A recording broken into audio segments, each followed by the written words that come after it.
Captain Ibrahim Traoré has now congratulated the people of Burkina Faso and Africans at home and in diaspora for the work done so far. According to the speech of Captain Ibrahim Traoré, which he released to commemorate the Eid al-Maulud Muslim celebration, he said that Africans, so far so good, have been able to consolidate on the issues of sovereignty and the ills that have been confronting Africa and our people. President Traoré called for the strengthening of social cohesion among African people. On the occasion of celebration of the Eid al-Maulud, marking the birth of Prophet Muhammad, Captain Ibrahim Traoré extended his wishes of peace, health, and blessings to the Muslim communities, to the Christian communities, to the people of Africa and diaspora, and to all the Burkinabe people. In his message that was published on August 26, Captain Ibrahim Traoré, the head of state, invited the faithful to make this celebration a time for prayer, a time for reflection, and strengthening of values of peace, love, tolerance, and brotherhood. Captain Ibrahim Traoré also called for the people of Burkina Faso to consolidate on social cohesion in the face of foreign interference. According to Captain Ibrahim Traoré, the best chance we have against foreign interference is social cohesion and mutual coexistence with ourselves. And peaceful coexistence, rather. Believing that national unity remains an essential force in the face of the challenges that is facing the country. And when we talk about the challenges facing the countries, apart from the economic challenges that have been created through years of neo-colonialism, through colonialism, and through the continued maneuver of our political sovereignty by the same people that gave us colonization and pseudo-independence by the sword. And we're going to talk about that. Finally, Captain Ibrahim Traoré invited the population to provide moral and spiritual support to the fighting forces that are engaged in the defense of the national territory. He said, our unity is the greatest strength in the face of the current challenges that is facing the country. He also appealed to the people to give moral and spiritual support to the fighting forces of Burkina Faso. Let me be very, very clear on something. Captain Ibrahim Traoré said something which is very, very emphatic and essential. He said that the Western imperialists would not respect us until we are militarily equal. A lot of people can look at that statement and be like, okay, he's thinking from the perspective of a military man. Captain Ibrahim Traoré is not mincing his words when he said, for the Western colonialists to respect our sovereignty, we have to come to a point where we are militarily equal.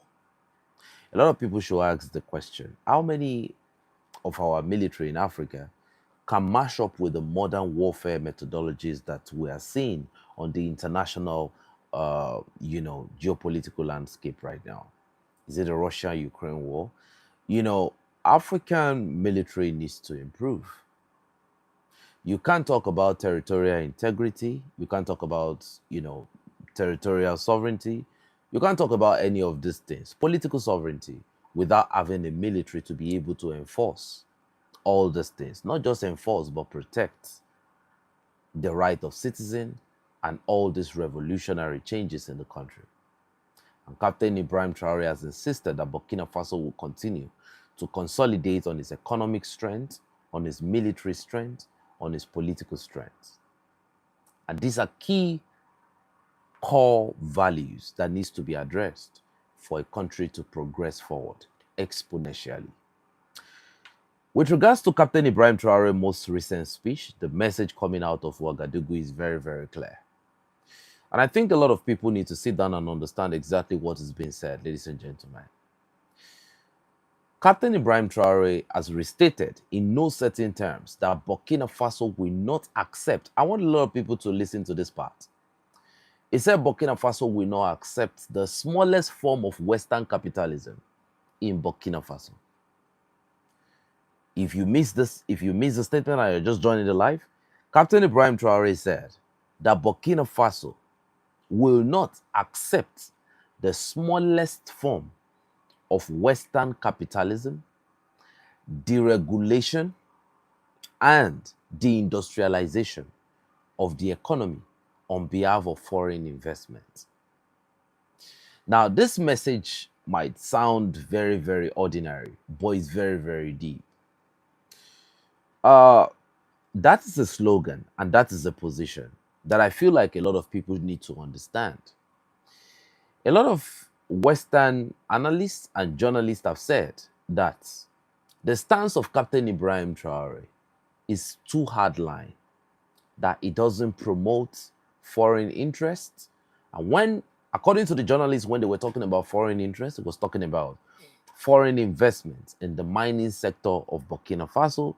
It was talking about, bringing of Western technological companies into Burkina Faso. But something must be understood at this point.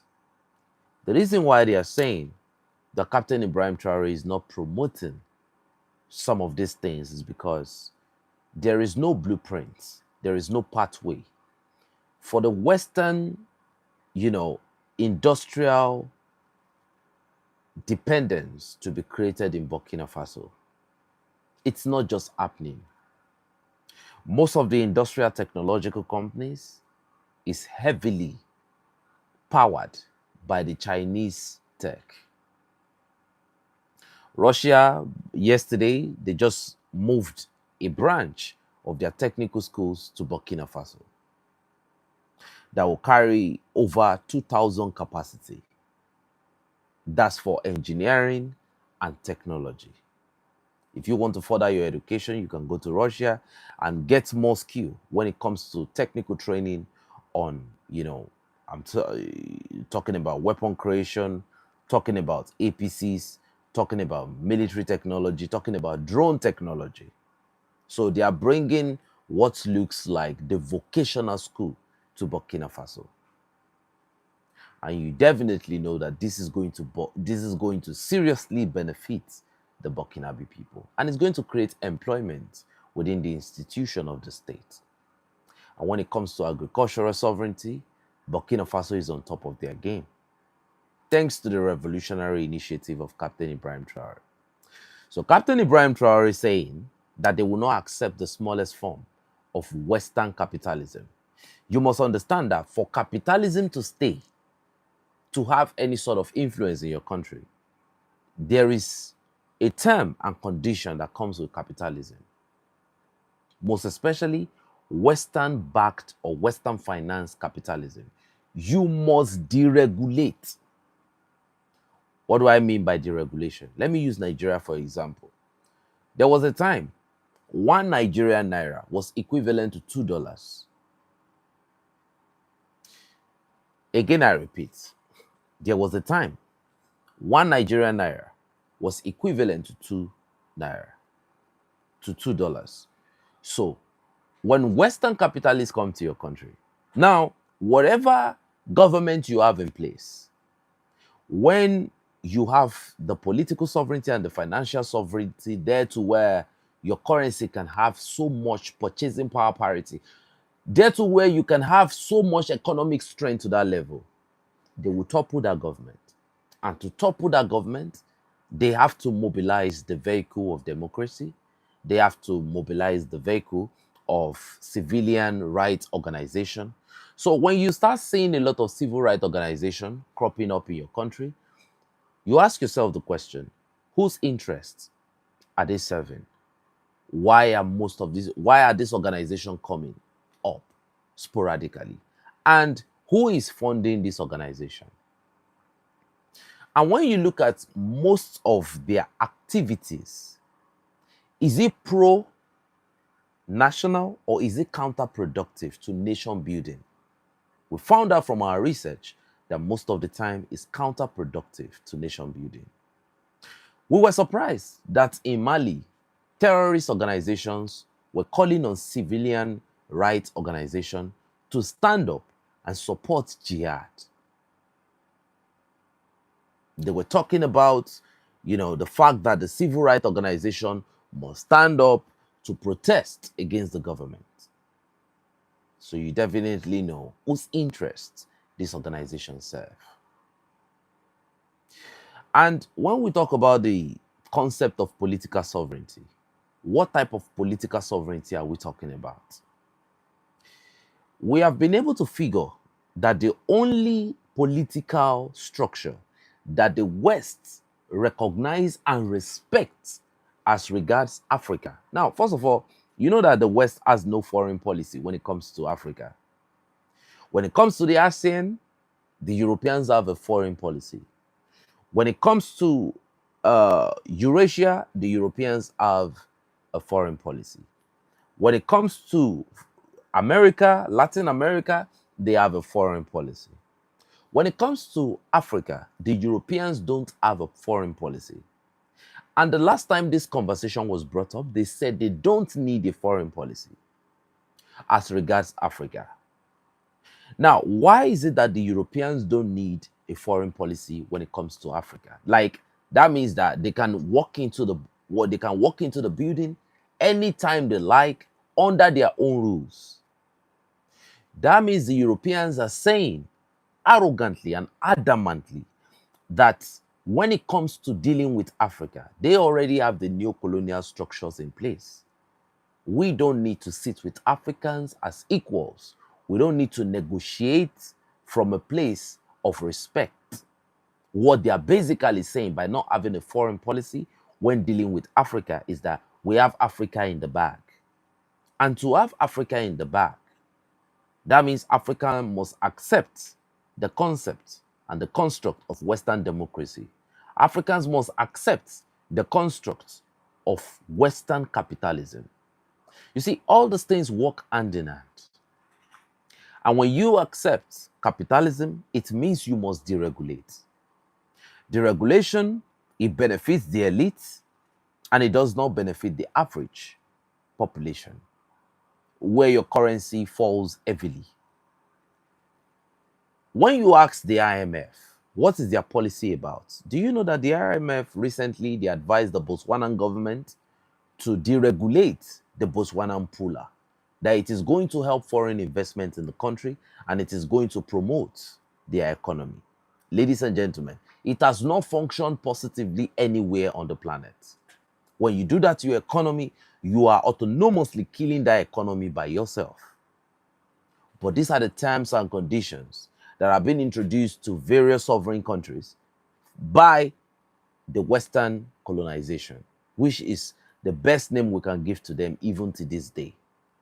It means you must rapidly deindustrialize. What do I mean by deindustrialization? When Western capitalism checks into your country, which probably could be a country that was revolutionizing or that was, in motion to be a viable political state. What they do is that they preach that you must deindustrialize. And deindustrialization means that most of your national, companies that are serving the interest of the states must stop working. You must privatize. I want a lot of people to remember when the vice president of that time, Atiku Abubakar, when he was about to get into power, he said that it's better we privatize a lot of companies in the country. I believe you have recently come across information that even the refineries in Nigeria that was built under the military regime, they are now saying they want to put up those refineries. They want to put it up for sale so that private companies can come and invest in the Nigerian petrochemical sector by buying out our mining industry. They want to buy out our refineries. They have Warri refineries. There is Port Harcourt refineries. 3 of the Nigerian refineries are going to be put up for sale. The question you should ask yourself is, who benefits from the proceeds of selling those refineries? That's number one. The Strait of Hormuz was closed.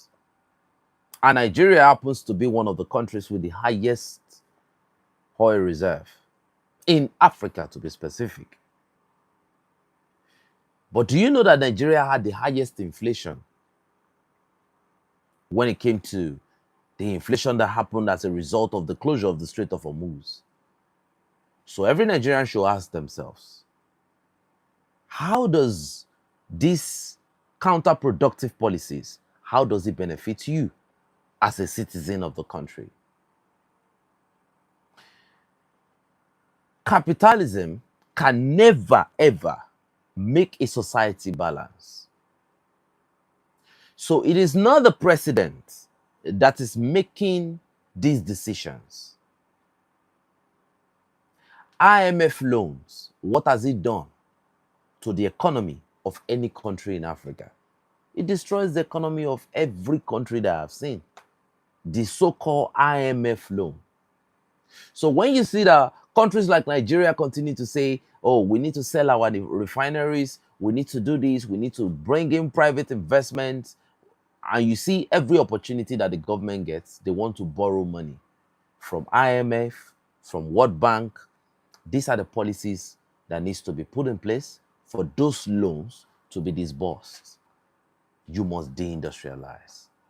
And when you deindustrialize, it means a lot of indigenous people of that country that are benefiting from these resources, they will need to find another source of income. Does it benefit you? How does it affect you as a country? And again, it is not just about the economic benefit. It is about the self-reliance, how compromising it is to self-reliance. Because if you have a functional refinery, apart from the fact that a lot of indigenous people will be employed, even if what we have in Nigeria is different, we have foreigners presiding over the activities of mining in the country. But when you have these organizations that are national, it will be, man, democracy is a cause. Democracy is a cause. In fact, it's a cause at this point. Do you know that if you want to apply for a job in some of these companies, even if they are national, it is slots that is being sold, that is going to be bought by politicians for their family members, for people that are under their, that are under their umbrella. It's a cause. It does not promote nation building in any way. And this is what Western capitalism brings to the country. So Captain Ibrahim Traoré is saying that Burkina Faso will not accept Western capitalism, deregulation, and deindustrialization in its smallest form. And these are the reasons why they are consolidating their partnership with China, because China does not care about all these things. You see, the argument is making it simple. Political independence means very little if the economy is still owned and controlled from the outside, from Paris, from Washington, where your forex is being, controlled by Paris. You definitely know that before now, before the military governments took over in the 3 Sahel states, you know that the forex was in France, in Paris, right? And you know that most of the economic policies of these countries was completely controlled by France. The military was controlled by occupation forces from France, from Britain. The British Royal Air Force was in charge.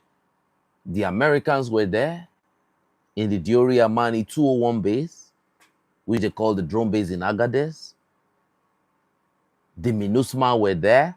That is what they want, to be in your country and influence political activities within the country. But ladies and gentlemen, and they will bring in a lot of NGOs. While they are there, the NGOs will equally be petitioning the government for some of the moves they are making. Ladies and gentlemen, all these foreign journalists that are working for different deep states, that are promoting the interests of the deep state of their government, they are going to be making several allegations. You see, your government will be in a back and forth, defending themselves today, getting out of problem tomorrow. But all of this have been isolated from states like Mali, from states like Burkina Faso, from states like Niger. Everything is properly scrutinized. The smallest question is the most important question to these people. The citizens are getting more enlightened by the day.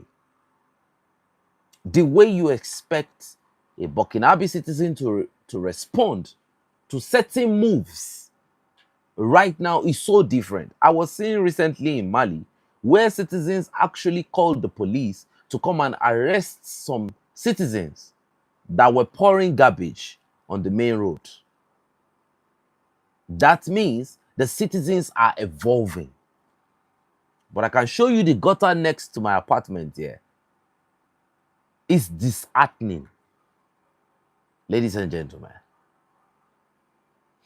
Now, Captain Ibrahim Traoré said, according to information coming out of his presidency, that a nation that opens its markets, deregulates its industries, hand its resources over to foreign capitals, which is what Paris wants, which is something the United States wants, which is something all these idiots want, ends up with a flag, but no freedom. Yeah, you will look like a country that has independence. Your president will wear suits, will be traveling to different summits, but you have no freedom because you are not the one that calls the shots in your country. And everything you do is, first of all, prioritizing foreign interests. It is counterproductive to the interest of your people. So it seems as though what is being rejected is not trade itself, but the idea that the country must weaken itself, strip its own industry, deregulate its own economy just to attract foreign investors. That is not happening again in Burkina Faso. And Captain Traoré is consolidating on this message. And it is always very important to send this message out to the world so that the people can understand. Because sometimes when you keep people in the dark, people continue to wonder, what is this move all about? But Captain Traoré is making people understand now that this is the essence and this is the benefit of this move. Now, a lot of people are asking the question, why would a small landlocked country refuse foreign investment? What do you think about that? Let me take you through it. Why a country that is landlocked like Burkina Faso, why they will have enough confidence and courage to reject foreign investment? Are foreign investment even productive? Have they worked somewhere? Because the historical record family is not on the side of Western economic model. And I want to give you 4 instances in history where this exact Western imperial system called Western investment destroys a nation's democracy, creates abject poverty and inequality on a massive scale that would later lead to destabilization, banditry, and terrorism in the same nation. Now, they don't just affect your political system. They fund your religious institutions to back up, to give a certain preaching. Those preachings are narratives. If you look at some churches now in some African countries, what is being preached is receive miracle money, receive miracle jobs. Like it weakens the thinking faculty of people. It makes you believe that everything in your life can be done through miracle, but not on the platform of hard work, grit, grind, and dedication. It is counterproductive to nation building. These are the type of institution and model that the Western economy, this is where their investment goes to. I'm going to bring out an instance. I've been in so many situations where I have seen the Western model fail completely, right? So, a man had stage 4 cancer. The unblessed memory, let me call him like that because of the way they treated him in his final moment. He had stage 4 cancer in Nigeria recently. So they went to gather Islamic clerics. Somebody that has stage 4 cancer. They went to gather Islamic clerics. So they were hosting prayer session after prayer session after prayer session. They call him Taiwo Hassan Ogogo. They were praying. And according to the information we had, this was what they have been doing for quite a while. At the time when the cancer was at stage 3B, where they were supposed to be doing immunohistochemistry and they should be following it up with chemotherapy. He died. The question most of us should ask is, why are these people foolish enough to be disgracing themselves and also disgracing those religions that need to hide under their own stupidity? Somebody has stage 4 cancer, you are praying. And these things happen on so many occasions. A man was shot in the head. He was BID to the hospital. I was in accident and emergency. He was brought in dead. It's confirmed. And they went to call the prayer units. And they started pounding his chest on top of the accident and emergency couch. His name is Nicholas. Nicholas, get up. I command you to stand up in the name. I told my friend, I said, these guys are about to do, they're about to disgrace their essence of being here, and I am going to witness it. And I witnessed it. Because anything can happen, you know, because my parents are, you know, my dad is a deacon, my mom is a deaconess, you know. I wanted to see for once if this foolishness can even materialize. She definitely did. They couldn't wake him up. You can see the hole. I'm not saying that people can be shot in the head and they won't survive. No, there are people that have been shot in the head and they survived it. Just because the bullet did not go through some major arterial supplies or some, you know, anastomotic network that can compromise the entire systemic circulation, right? But in a situation where you can see the brain matter, what are you talking about? So we must start thinking in the direction of what works. We must start thinking in the direction of what works. Come to think of it, in the case of Mr. Taiwo Hassan, imagine that we have a government that is honest, a government that is good, a government that thinks about the people and prioritizes the people's well-being first. How much is MRI scan? How much is CT scan? Early diagnosis can solve most of this problem. But probably a lot of people were hyping him up and looking at him from the distance that maybe he's living a good life. And all these things are not affordable. That is why most people don't do it. If you tell somebody now that these symptoms I'm looking at is the symptoms of carcinogenesis, oncogenesis, you need to go and do MRI scan, forget it. They've gone into denial. They are not going because they cannot afford it. Is it where people can hardly feed? This is what capitalism creates.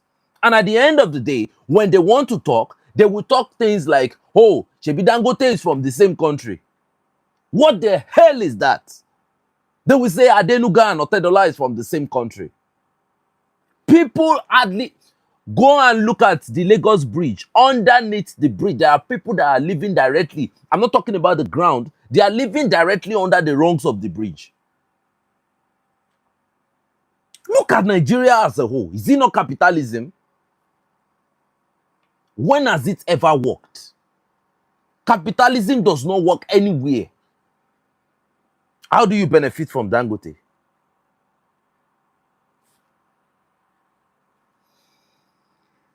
It's a very, very terrible country, to be honest with you. The government schools, they are condemned. There is nothing called government school in this country again. If you want your kids to have good education in a very conducive environment, you take them to go to private secondary schools. And some foolish politicians will tell you that, oh, we have free education in the government school. Where is the government school that you want to send your children to for free education? Most of the children that are being sent to government school in Nigeria now, they are being kidnapped by bandits. So now let me give you historical instances that shows that this system does not work. It creates poverty, it creates inequality, and it compromises the nation's democracy, if they have a democracy in the first place. If they are not just carrying a false flag all about the place, shouting that in 1960 we got independence, which we and both of us know you don't have no independence. You still have occupation force in your country. The policy makers are Western people. So it's all you know, it's a total buffoonery. Number one, the Congo DRC, 1961. Patrice Lumumba. And you can see that today, the Congo is almost a failed state. Let's be honest with ourselves. DRC is a failed state in 2026.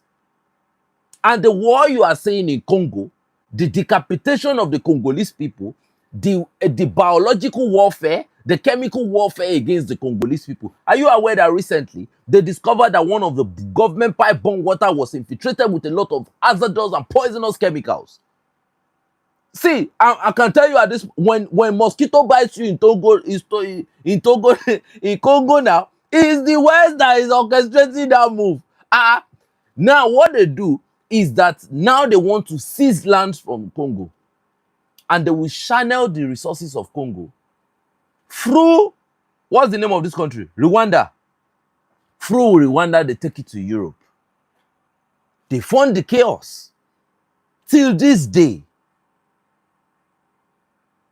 they want to mine resources, which they have been mining since when?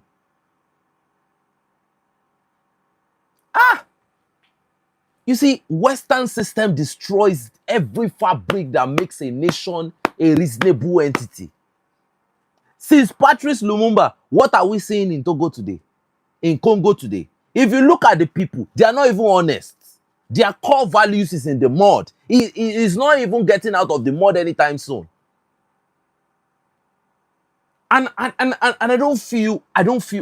don't know why. I don't feel no goosebump for Congo DRC. I don't feel nothing. Every day these people are getting buried in a landslide, in some mines. They are there sweating like crazy. Their life is so terrible. And you have Felix Tshisekedi with a very big head, stealing money from the country, outsourcing the security. Look at where they are getting all their security from. Is it that from the United States? Is it that from France? Is it that from... Like, what is going on here? Look at the head of Felix Tshisekedi. He can tell you everything about the country. He was installed. Tshisekedi is installed. A thief by all standard. You have DRC citizens, and they will come out and say, hey, if things were to be okay, we should be the richest country in the world. Stop that. You are not the richest. In fact, you are one of the worst countries in Africa as we speak, because you people have not grown enough balls to say the truth. In the military barracks, all the female military personnel are pregnant. The core values is below the mud. When you are in the mud, at least something can be done. You are below the mud at this level. The whole female military personnel are pregnant with their stomach bloated.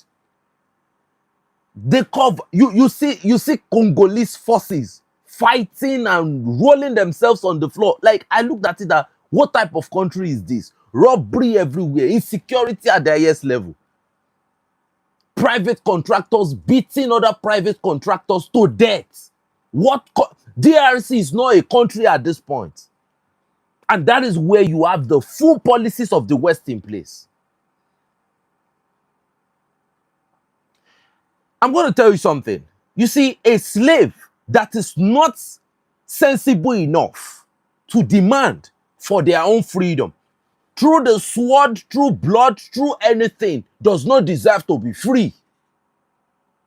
Are we communicating? A slave, a foolish slave for that matter, that does not have the courage to challenge the slave masters that, look, whatever case it is, either through blood, whatever reason, if you don't deserve that freedom if you cannot fight for it.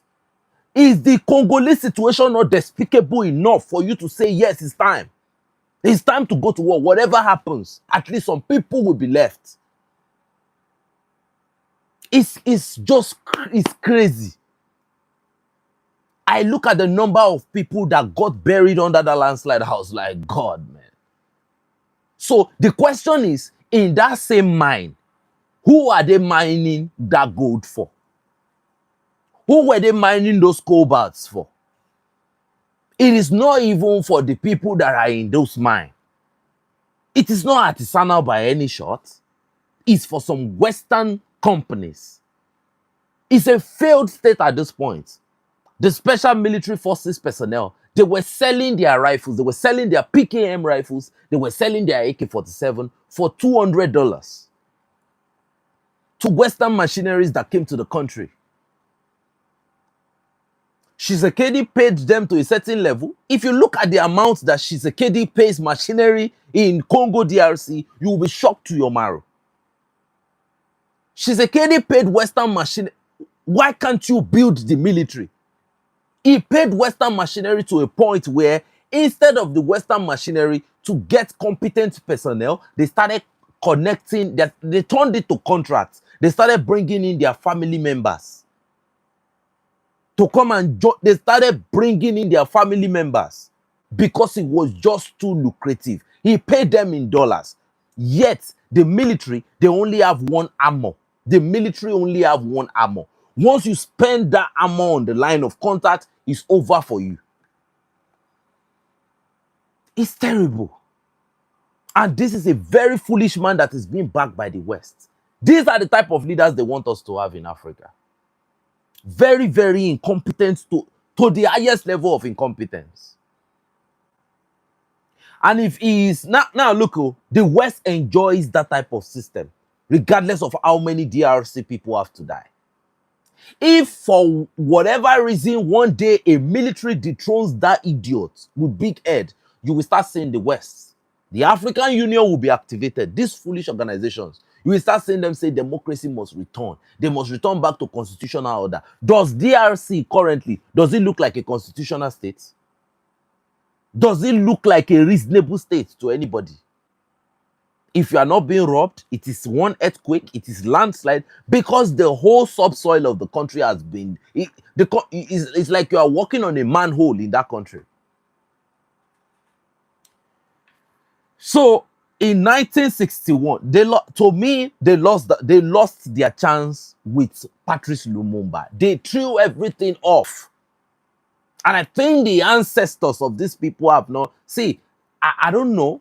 They need to do something with that case. I think there is a cause with the death of Lumumba and with the level of betrayal. And I think you guys have never, ever survived since that time. You've never. You should. What leader? And the way the Lumumba situation is, and the way the people, even though you were manipulated by the West, the way you people moved against Lumumba, the way you people, the way you destroyed that man, his character, his name, everything he was about, before he was finally taken out by Mobutu. See, man, I don't think I don't think that there are levels to slavery. I don't think those type of slavery deserve any favor. Because come to think of it, with the very terrible core values in DRC now, do you think if anybody is trying to free these people, number one, I don't even think they have the mental wherewithal to stand their ground and reject the imperialists. There is a level. I think that level is even beyond the Stockholm syndrome. I think the DRC people, they love the West more than anything right now. They love the West more than anything. And for the ordinary DRC people, you can see recently that, the people were praising the M23. In fact, the people of DRC want to be governed by the M23. They want Tshisekedi to be eliminated by the M23 rebels. Because they are not benefiting anything. And we know that the terrorism in DRC is sponsored by the West. Yet, DRC has the mineral resources to beef up its security to the point where its defenses will be impregnable. But no, that's not the objective of Felix Tshisekedi. That's criminal. Welcome, welcome, welcome. I really appreciate your coming. So now, Felix Tshisekedi was elected by his own people as the first prime minister of an independent DRC. And what happened? He was overthrown and assassinated by his fellow countryman. It was not by accident. The evidences shows that the Western mining interests in DRC wanted control over the country's copper, the country's gold, the country's cobalt, and Lumumba stood in the way of all of that. And so, a democratically elected leader was removed through the sword. His body was destroyed, he was butchered into pieces, and it was dissolved in acid after being handed over to foreign forces by his countrymen. Ladies and gentlemen, he was taken to foreign capitals where he was summarily executed. So, and from that day forward, foreign capitals have been protecting the extraction mechanics that have been going on in the DRC. That's capitalism destroying the democracy of a country. What I call it, pseudo-democracy of a country, because they never really had independence in the first place. So you cannot even talk about any system of government without having a true independence, ladies and gentlemen. In Chile in 1973, Salvador Allende, democratically elected president, and he was overthrown in a coup. It is always a coup, and that coup is never ever indigenous. I dare anybody to show me one coup that is original.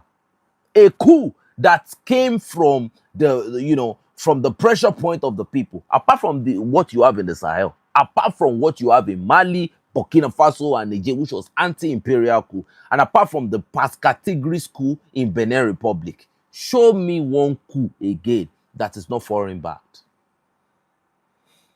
Supported by the outside interests and did not want its economy model to succeed.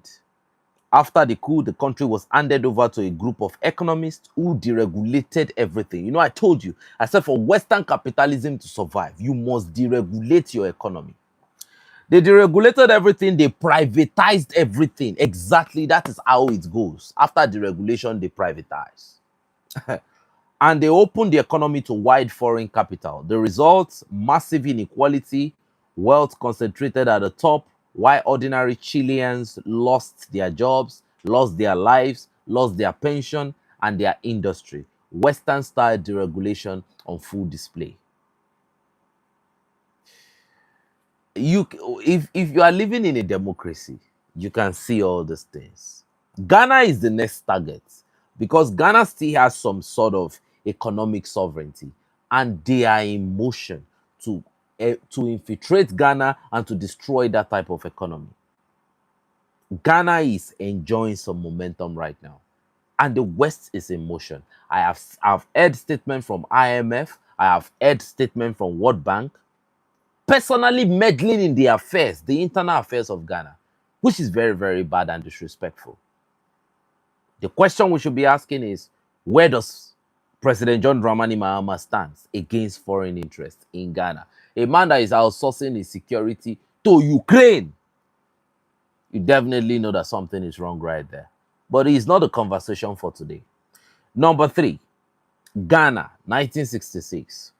Kwame Nkrumah, the revolutionary leader of Ghana, the first democratically elected leader of an independent sub-Saharan African nation. While he was abroad, he was removed in a coup d'etat. Why? Because he was pushing for African sovereignty too much, for Africa to control its own resources and industrialize on its own time. The message threatened powerful interests, and it cost him his governance again. Democracy removed because it refused to hand the economy of the country over to foreign interests. Number 4, and this is the one that is close to my country, Nigeria. The structural adjusted program that was imposed by the IMF and the World Bank, it brought deregulation of the Nigerian currency. It brought devaluation of the Nigerian currency, privatization. A dollar now is 1,400. 1,400 naira equals $1 in Nigeria.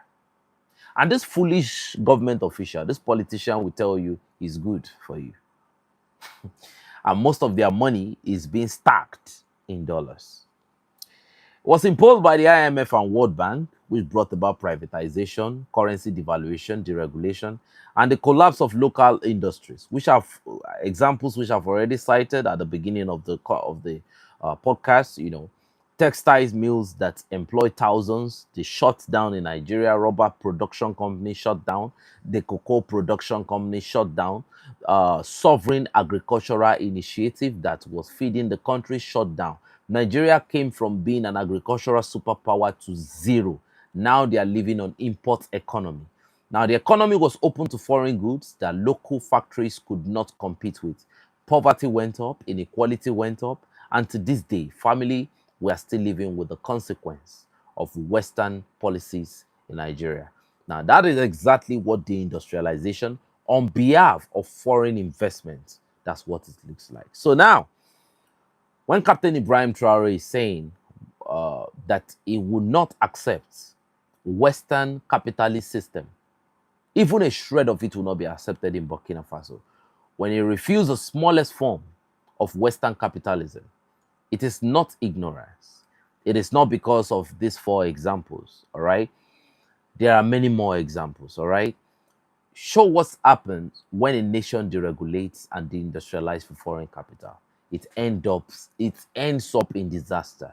So you lose your democracy, you lose your national sovereignty, you lose your territorial sovereignty. In fact, you won't be able to defend your own airspace. As we speak, Nigeria, the so-called giant of Africa, has no single viable air defense system. I hope you know. The country of Nigeria in West Africa, with this lie that they tell people that Lagos has the highest GDP in Africa and yada yada yada, you know, that GDP, how it affects our lives, I don't know. And then you lose your economic sovereignty. First, the politics, then, secondly, the poverty. And you know the funny thing, a lot of these rich men in Nigeria that are benefiting from the resources, even these sovereign resources that we're talking about, they have the first right to purchase the right to mine those resources. Now they are not even doing it. They are displacing indigenous people from their lands, getting rights to mine the resources of that land. Nigeria is a failed state as we speak. Let anybody not deceive you.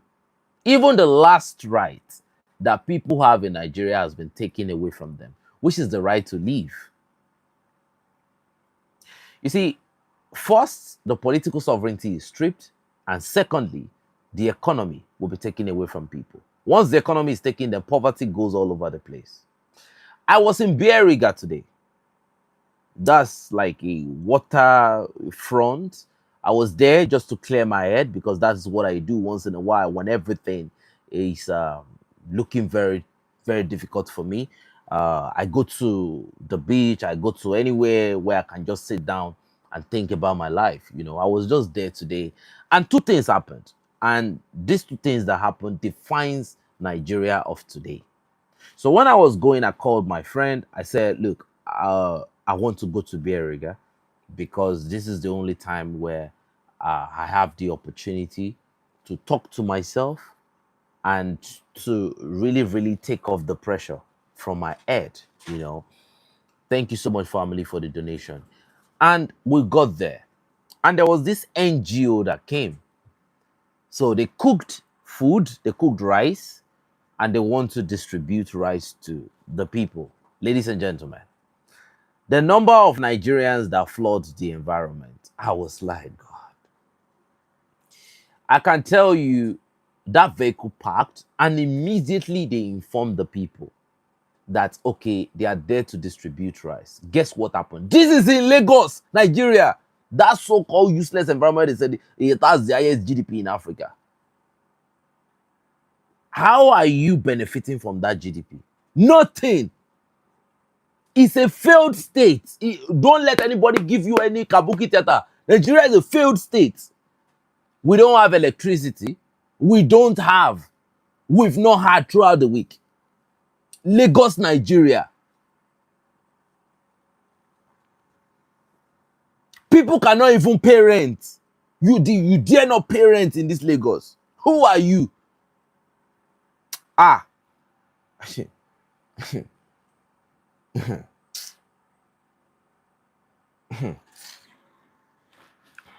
Now, they were fighting. That was the first thing that happened. Immediately they heard that somebody was there and people were there to give them rice. Women, I'm talking about women, some with children, some young women, old women, they went to blows immediately. There was a queue outside, but the number of people that were out of the queue was ahead of, the whole place was terrible just because of a takeaway that is less than the size of, the military of Nigeria has been infiltrated. The military are the unknown gunmen. I'm going to get to what I'm saying now. Don't worry, I'm here. The rice is less than the size of this container I'm holding in my hand. The people everywhere was messed up. Now we went back to where we were seated. So while we were watching the ocean wave, something just said I should look at my back. And immediately I looked behind me. I saw the Nigerian police. They were driving a vehicle without plate number. So I looked at them and I looked away, because I have no business with the Nigerian police. The Nigerian police, oh man, these guys are God. Oh. So the Nigerian police came. Why did they enter? So they parked their vehicle and they have been waiting. They were waiting for their clients. Nigeria is a failed state. Kai. So they were waiting for maybe young Nigerian guys that are into fraud that they can just intercept and, pick. And, it's not like they want to correct them or they want to rehabilitate them from whatever. The system has created the current crime that we are seeing in Nigeria, where the reputation of Nigerians have to be questioned anywhere they go to. That is why, you see, anybody can talk whatever they want to talk. I stand on my ground today. I don't blame the South Africans for what they are doing in their country. What is going on in Nigeria? Is he encouraging? Look at the insecurity. Look at the killing. Look at the extremist rhetoric you hear in Nigeria. If you see a Nigerian somewhere else, how do you feel seeing them? Do you feel threatened? Do you feel secured?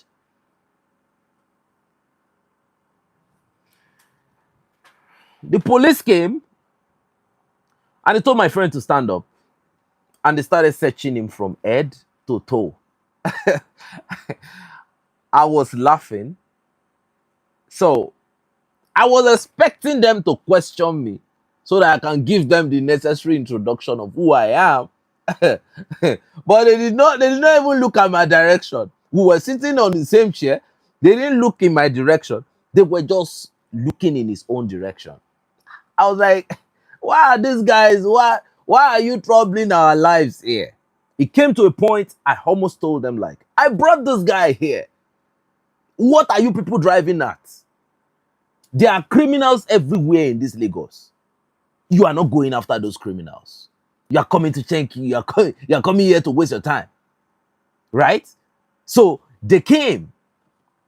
And after some time, they did not see anything. They now started asking us, this sun is too hot. Why are you people inside the sun? I said, I prefer to be inside the sun.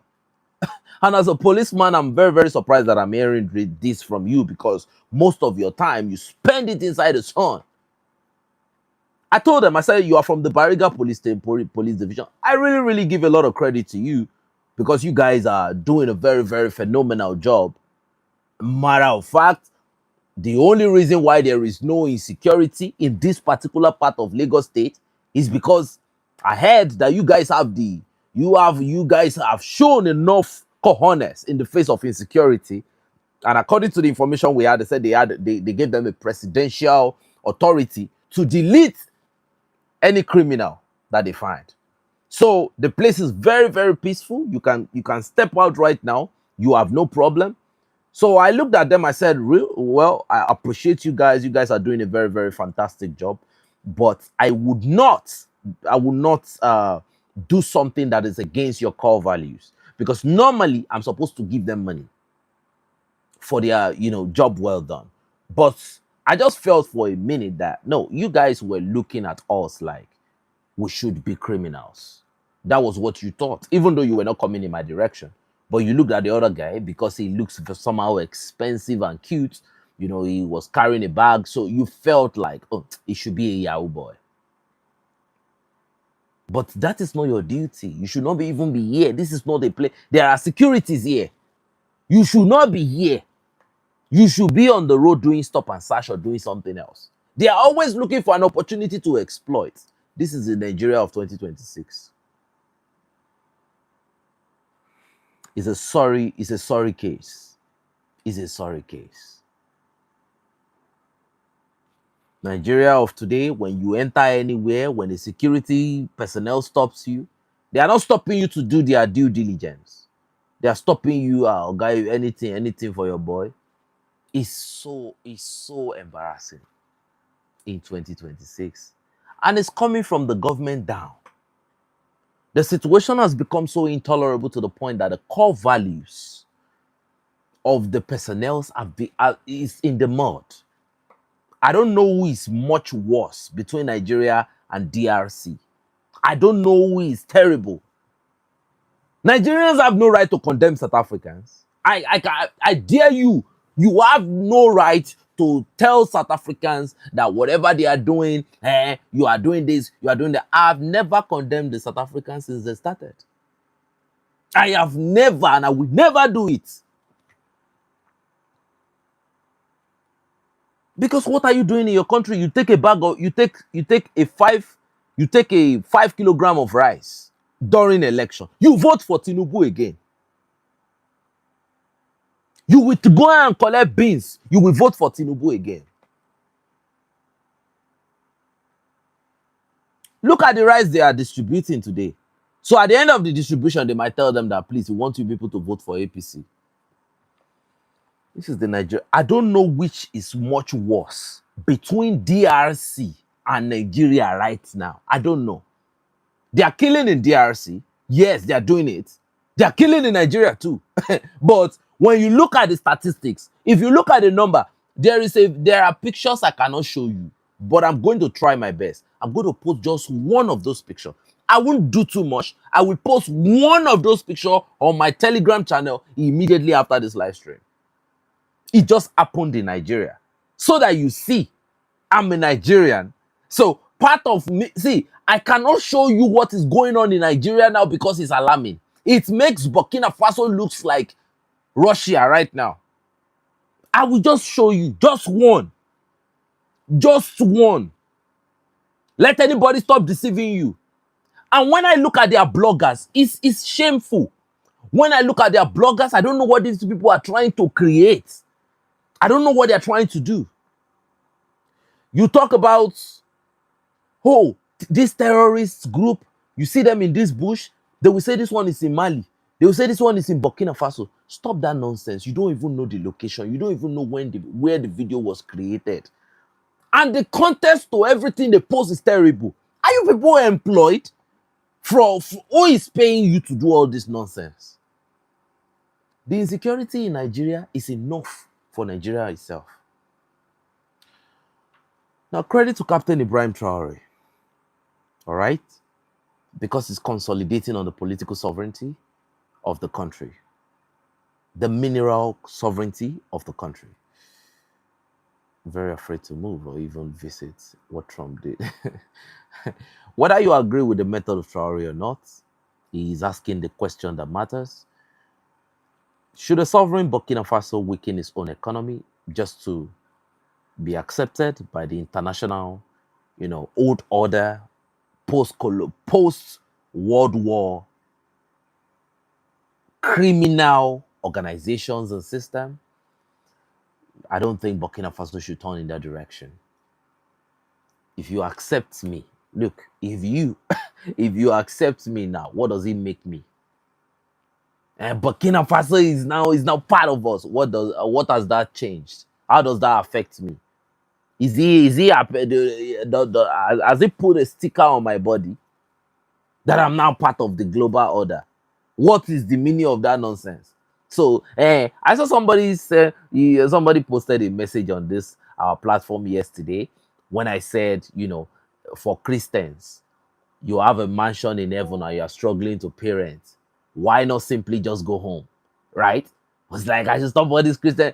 So all those things that you are saying, has it affected me? I told the person to shut up immediately and get out of here. Right? Because we don't need people that cannot think. In 2026, we don't need people that cannot think.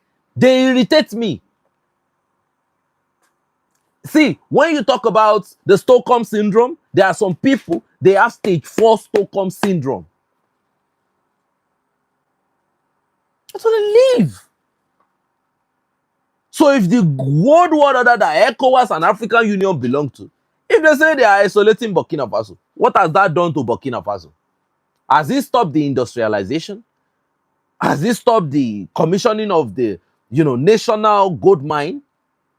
Has it stopped the development of the Faso Mall? Has it stopped the current development of the 20,000 capacity stadium in Bobo Dioulasso? Burkina Faso is building empire real estate infrastructure. Has it stopped the road infrastructural development? Has the Faso Mebo stopped?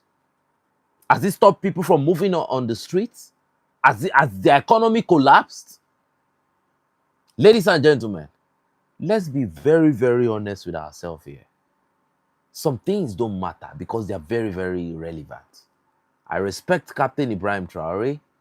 I respect him for everything he's doing. I respect his energy. I respect his daily commitment. That is one thing in my life that I've not come across.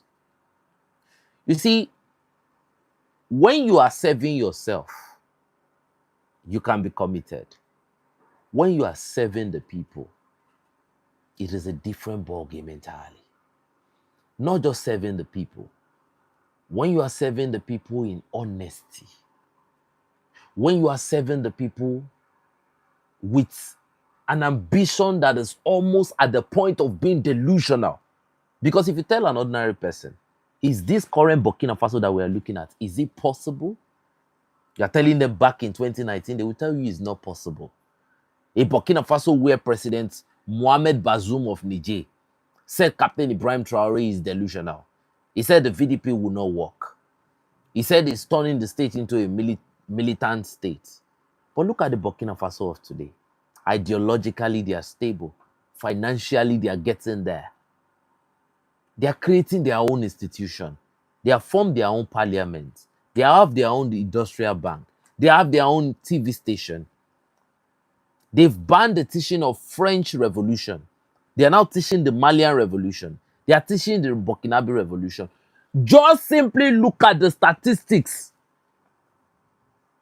Don't look at the scores on the board. Look at the work that is being done to put scores on the board. Let's not deceive ourselves now. These are states. If you are an African at home or in diaspora, you can argue favorably that you can do well in states like that. You think somebody like me, if I'm in Burkina Faso currently, you think I will have any economic problem? Do you think I will have any? Do you think that somebody like me will have any economic problem? Let's not deceive ourselves. Let's not deceive ourselves at all. I know President Tinubu is currently telling the people to believe in democracy. He said, "Do have faith in democracy, believe in democracy, democracy can work." Don't deceive us. Don't deceive us. My message to the Christian Europeans: you people have a mansion in heaven. Abi? You have a mansion in heaven. And you are telling us that, okay, That mansion is so good. There are virgins in the mansion. The mansion is beautiful. There is emerald across the street. If you believe in that mansion, don't pay your house rent here. All Europeans, at least, you should live by example. I want to see that person that will first of all go to that mansion. Live now. Don't wait. European, if you are a European and you are watching me, leave this world now. Leave this world now. Don't even waste time. Go to that your mansion. I can see you guys in Nigeria recently. You are posting a lot of videos. You are doing a lot of things in Nigeria recently that is crazy. I don't know if it's the government that paid you people to do it or whatever, but we are watching. You want us to leave this country. You want us to leave everything. And there is a mansion there that is waiting for that some 72 virgin. Go to that mansion now. Don't come and tell an African person to go to that mansion. You go there now. Don't wait for tomorrow. Can you imagine?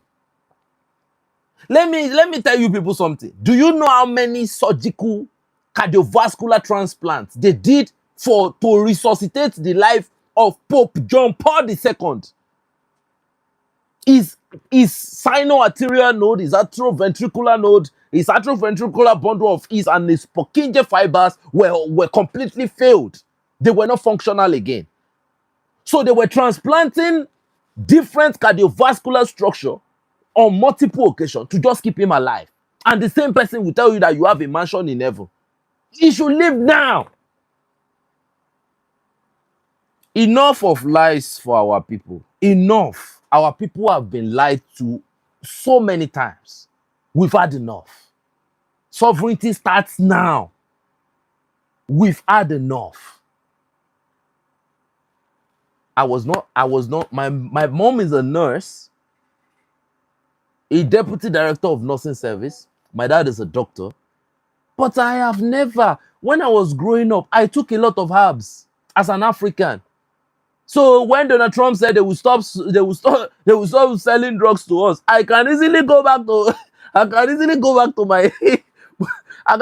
back to where I'm from.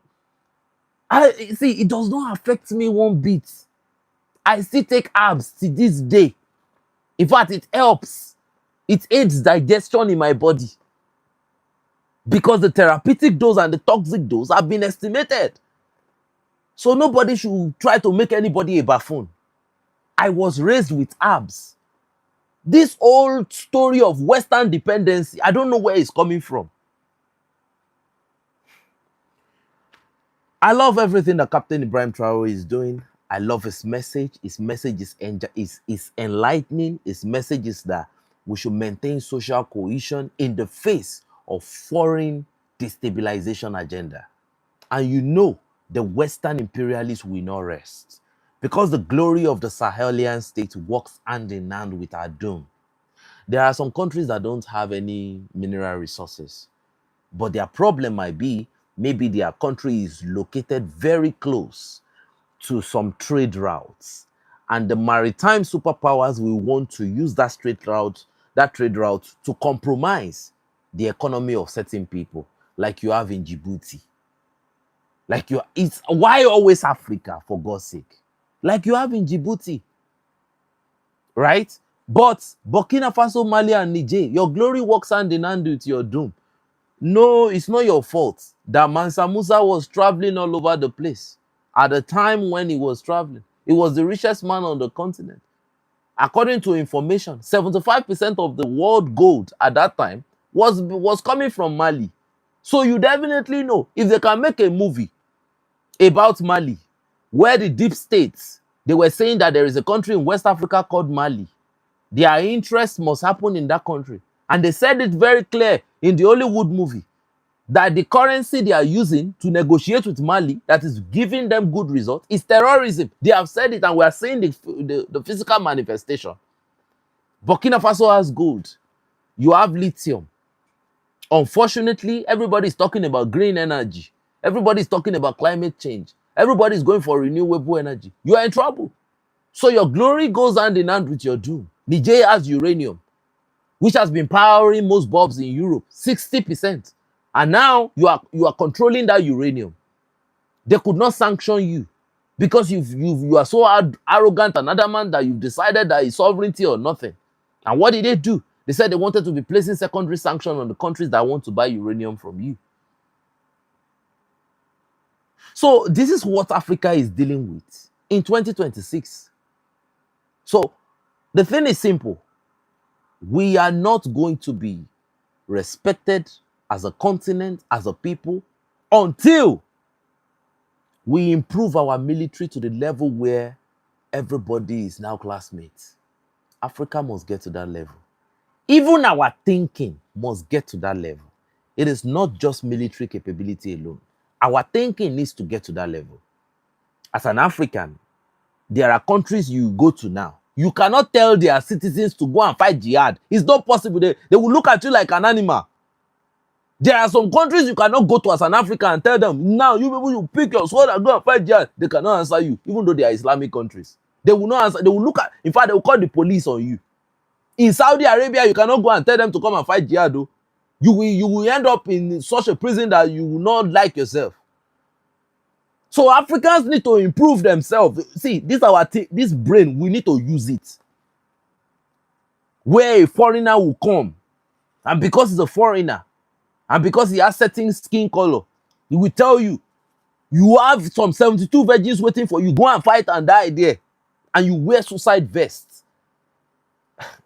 So, ladies and gentlemen, I think Africans need to do better. We're on the right direction. We need to consolidate more on cohesion, and we need to preach the gospel of the truth. That is very, very essential to our people. We need to tell our people the truth. This is 2026. We cannot remain like this. You are playing your role. I am playing my role. I really respect all the brothers in this house. I can see that a lot of people, they educate their people again on some of this initiative and policies. I really appreciate everyone. I appreciate you for your work, for your contribution to this movement. This is an idea. This is a movement. This is a revolution. And, you know, it is impossible to stop a revolution. It is very, very impossible. And to those people that continue to send me messages about threats and all of that, look, let me tell you something. I don't know why I'm here. I've died many times in my life. I do tell my colleagues that I don't even know how I made it to this point. Look, let me tell you something. For a man, I don't value life more than I value death. I am facing enough problems in my life. The day I die, I will be the happiest person in the world, because I don't need to worry about paying bills again. I don't need to waking up the next day to think about, is there water? Is there this? Is there that? I don't value this world not because there is a mansion somewhere. I don't value it at all. I'm not one of those. So I'm one of those hardliners you can meet anywhere in this world. I'm a very brutal and ruthless hardliner. There's nothing to enjoy in this world. What are you enjoying?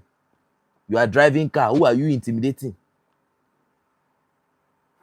Go and tell the person that has terminal disease and only has a few days to live.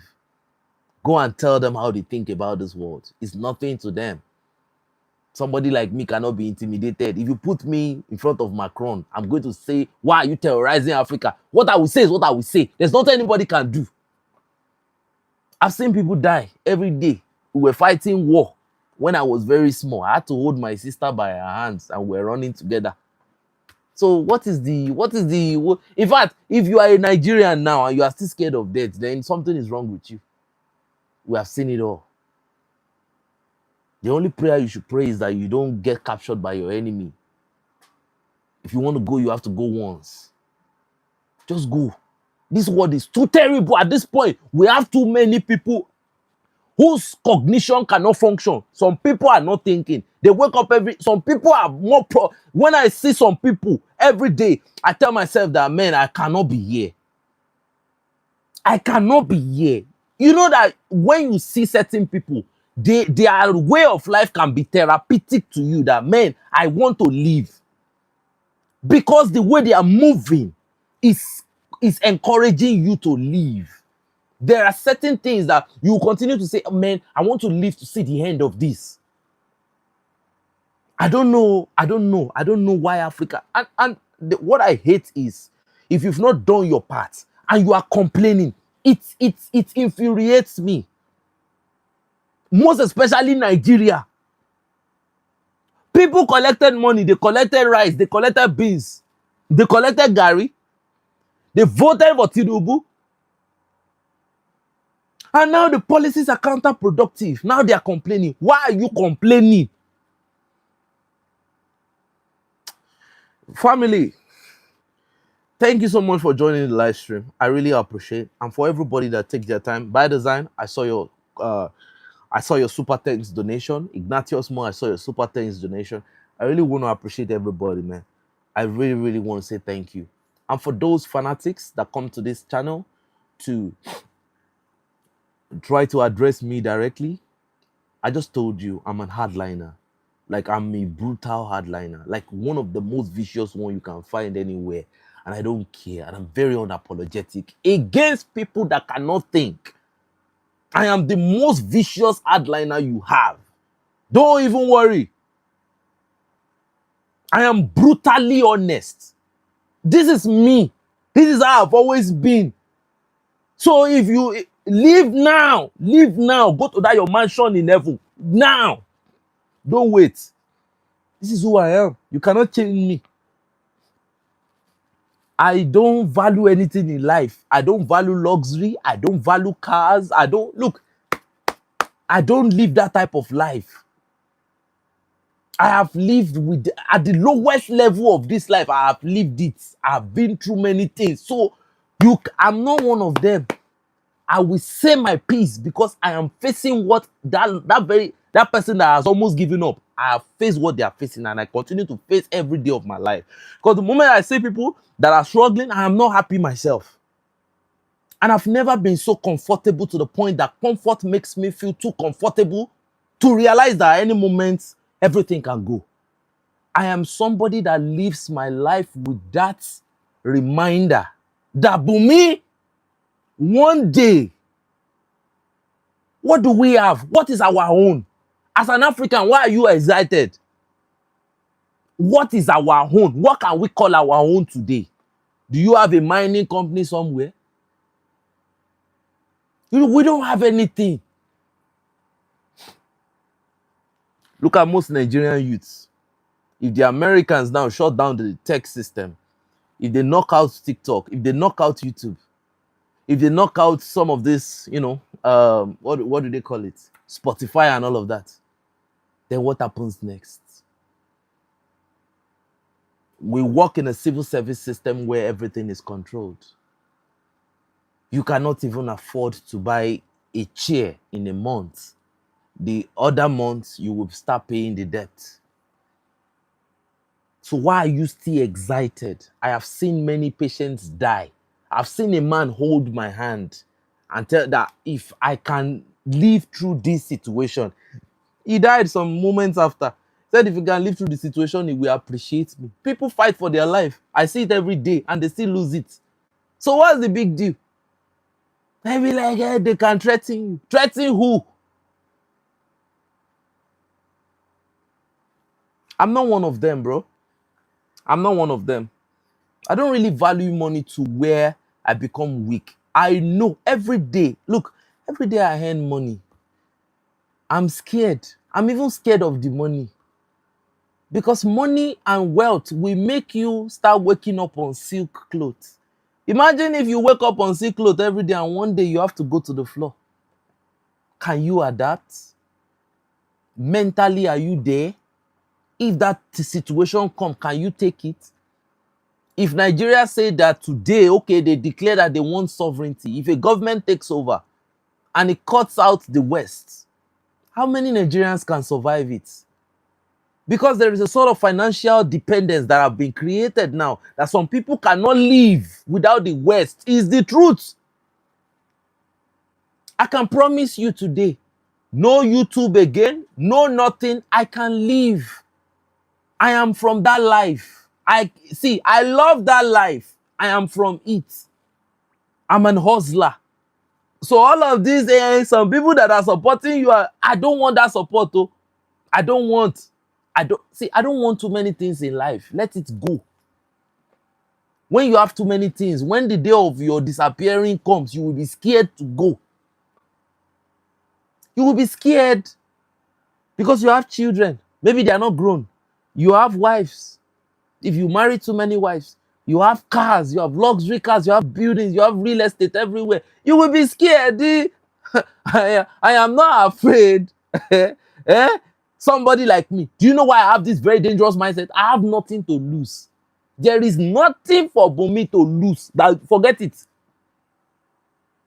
I'm always very dangerous and very sharp. I sharpen my danger every day.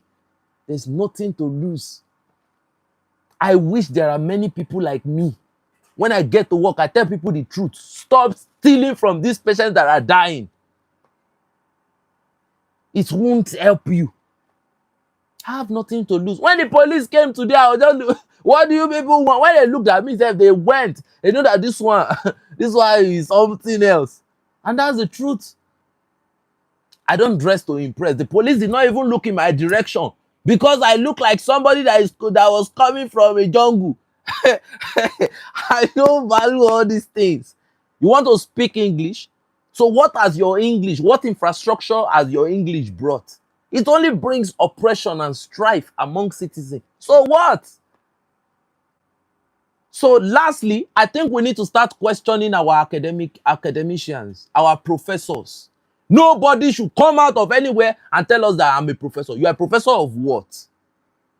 Then if you tell us you're a professor of engineering, what have you created in this country? For you to tell us you are a professor now, it's a dangerous thing to say. If you say you are a professor and you've not done anything, don't come and give us journals. Captain Ibrahim Traoré has said it. He does not want to see thesis or journals or literature review from anybody again. Go and do something. Copy. Our professors cannot even make common FPV drone. So who are you now? Who are you? You cannot make common FPV drone. You will carry pencil and be lecturing. Stop it. Do something. If you've become a professor, you are the pinnacle of academics. So do something. If you cannot do it, tell us how to do it. We will do it. Education in Africa is to intimidate. Is to tell you, where do you study from? Stop that nonsense. I wish people can be thinking in the right direction. I wish people can be honest, but they are not honest. Many people are PhD holders because they want to increase their financial income, not because they want to make impact. So if you don't want to make impact, how do you address the problem of people? If you cannot address the problem of people, how do you want money to come? How do you want money to come searching for you? These are the simple things. Family, let me not take your time.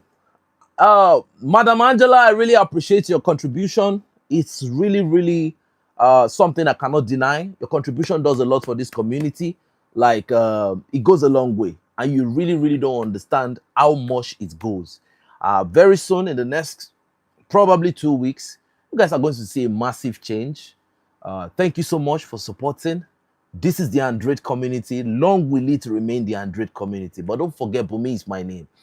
An Android community is a tactical name that we give to this community. Thank you, and God bless you, man. Remain at peace, remain blessed. A luta continua, Victoria Asanta. Make sure you stay sharp and dangerous in your mind.